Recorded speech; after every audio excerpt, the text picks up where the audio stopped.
Hey everyone, welcome back to Driple Studios. In today's video, we're diving deep into module scripts in Roblox, what they are, how they work, and why they're so useful for keeping your code clean, organized, and reusable. By the end of this video, you'll know exactly how to create your own module scripts and use them between scripts and avoid some of the most common mistakes that beginners make. So first, what even is a module script? In Roblox, a module script is a special type of script that returns something, usually functions, variables, or even whole tables of data, so that other scripts can use them. The big difference between a module script and a regular local script or server script is that a module script doesn't run automatically. Instead, it just sits there waiting to be called with the require function. Think of it like a toolbox. The toolbox itself doesn't do anything on its own, but if you open it, you can grab the tools inside and use them anywhere in your game. So, why go through all this trouble? Why not just copy and paste the same code into different scripts? Well, here's why module scripts are amazing.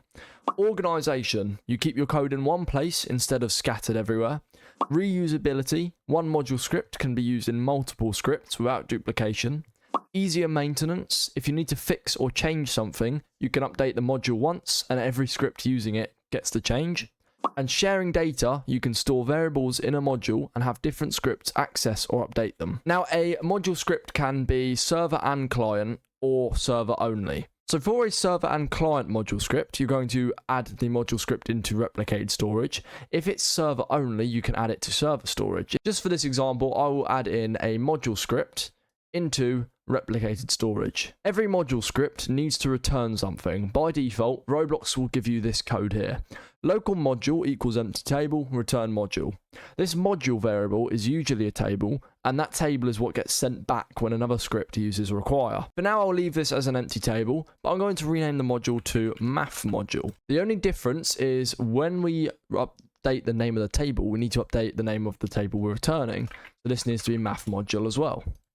And what I'm going to do is add a function to this, so you can add functions to your module scripts. And to do that, I'll just say function, and then I need to put the name of this table that we're returning. We can only return one table, so that's math module, and then dot and the name of the function. So I'm going to create an add function. So add, and then we're going to have a parameter and a b parameter. And then I can enter in this, and I can just return a plus b. This is just an example. You could make a function for anything, but I'm just making a function named add, and I'm using mathModule.add because I want the add function to be on the math module. And it will take two parameters, a and b, and return them added together. Now what I could do is go into Workspace and add in a script. And in here, I could get the module by saying local math module equals require. And then I'd find the location of the module script, which is game.replicatedStorage.moduleScript. And once we've required it, I could print mathModule.add, and let's say 5 and 3. And the output should be 8. So if I hit play, output is 8, so we know that works perfectly. So what exactly is happening here? Well, require loads the module and stores whatever it returns into a variable. Then we just call the function from the module. Another cool thing is that module scripts keep their state between requires. This means if one script changes a value in the module, other scripts will see the update. For instance, let me make some changes to this module. I'm going to rename it to data. So I will return data. And rather than this being math module.add, I'll make this data.add coins. I'm going to add an amount of coins. And I'm going to add a value into this table here. So into the data table, I'm going to have a value named coins, which I'll set equal to 0. And I'm going to also add gems, which I'll set to 5.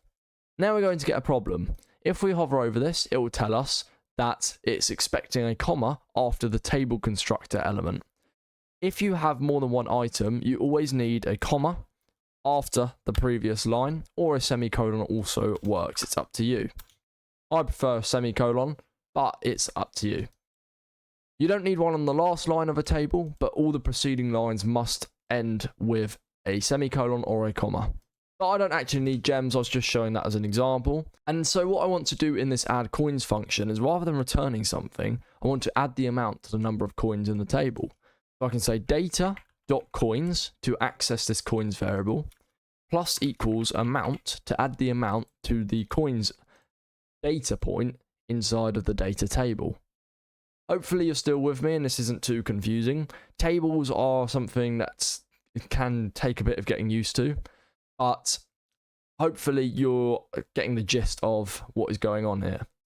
Now, in a script, I could say local data equals require the data module, and then I'm going to say data.add coins, and I'm going to add 15 coins.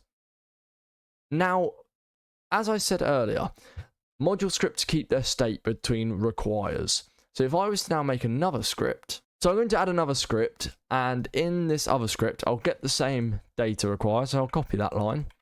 So we're requiring the data module again, and this time I'm going to print data.coins. Now, I will rename this one to script 2, and the first one to script 1. And if we hit play, you'll see it's still printing 0. And the reason for that is because this second script is probably running just before the first one. So once we've required it, I'm going to add in wait 3 seconds into here, just to give this script time to add the coins. And now when I play, you'll see that the output should say 15 after 3 seconds. There we go. And it says 15. And even though we've required the module script once in each script one time, adding data in this script affects this script too, and that's because it's all inside of one table. It's all handled here. So here are some common mistakes beginners often make with module scripts. Forgetting to return something. If you don't return anything, require will just give nil. Using require in a loop unnecessarily. You don't need to require a module over and over. Once it's loaded, it's cached. Putting heavy code inside the module directly. Remember, module code runs once, when first required. Keep setup code minimal. Misplacing modules. If a local script needs it, make sure it's in replicated storage, not server storage. Here's how to get the most out of module scripts. Keep modules focused on one purpose. Don't make a giant file with unrelated stuff. Name them clearly, like inventory module or math utils. Only store data in them if you actually want it to be shared between scripts. For really big games, group your modules into folders for easier navigation. And that's everything you need to know about module scripts in Roblox. They're a powerful way to keep your code clean, reusable, and easy to maintain.